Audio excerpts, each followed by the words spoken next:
فقہاء کرام نے 4 شرطیں لکھی ہیں غسل کے واجب ہونے کی۔ نمبر 1، منی کا شہوت کے ساتھ نکلنا، اس میں احتلام بھی شامل ہے، تو منی کا شہوت کے ساتھ کود کر نکلنا یہ موجب غسل ہے، اس سے غسل واجب ہو جاتا ہے۔ نمبر 2، التقاء خطانین، یعنی مرد اور عورت کی شرمگاہوں کا آپس میں مل جانا، اس سے بھی غسل واجب ہو جاتا ہے۔ یہ ایسی بات ہے، بہت سارے لوگ اس سے ناواقف ہیں اور وہ سمجھتے ہیں کہ جب تک انزال نہیں ہوتا غسل فرض نہیں ہوتا، حالانکہ ایسی بات نہیں ہے۔ سیدہ عائشہ صدیقہ رضی اللہ تعالیٰ عنہ کی روایت ہے کہ آپ صلی اللہ علیہ وسلم نے فرمایا کہ جب مرد عورت کی 4 شاخوں کے درمیان بیٹھ جائے اور دونوں ختنے مل جائیں، یعنی مرد کی شرمگاہ عورت کی شرمگاہ کے ساتھ مل جائے، اس ملنے سے مراد تھوڑا سا دخول ہے،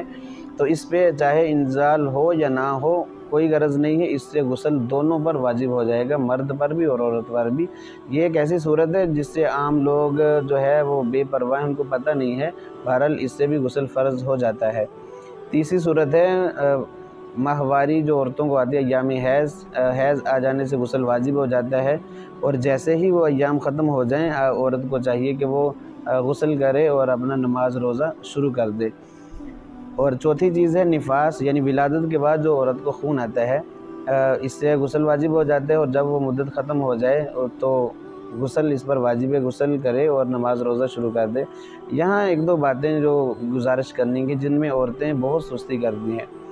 اور جو ایام حیض ہے اس میں کم از کم جو عورتوں کو ماہواری آتی ہے، کم از کم اس کی جو مدت ہے 3 دن ہے، اور زیادہ سے زیادہ 10 دن ہے۔ باقی عورتوں کی اپنی عادت ہوتی ہے، کسی کو 4 دن، 5 دن، 6 دن، 7 دن، جتنی بھی عادت اس کی مقرر ہے، وہ جب خون سے پاک ہو جائے اور پاکی دیکھ لے تو اس پر لازم ہے کہ پھر 10 دن مکمل پورے نہ کرے، بلکہ جب وہ پاک ہو جائے تو غسل کرے اور نماز روزہ شروع کر دے۔ اور نفاس کے معاملے میں اس کی کوئی لمٹ نہیں ہے، اور زیادہ سے زیادہ 40 دن ہے، اور زیادہ سے زیادہ یہ ہے۔ عورتیں اس میں بہت سستی کرتی ہیں، 40 دن پورے ایسے ہی گزار دیتی ہیں، حالانکہ ایسی بات نہیں ہے۔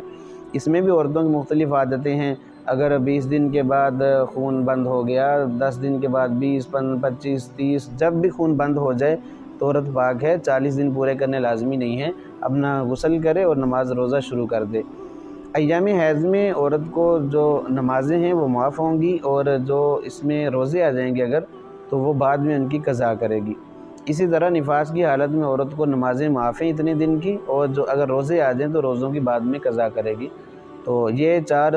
شرطیں ہیں غسل کے واجب ہونے کی: منی کا کود کر شہوت سے نکلنا، دوسرا شرمگاہوں کا آپس میں مل جانا، تیسرا حیض، چوتھی نفاس۔ یہ دونوں آخری عورتوں کے متعلق ہیں۔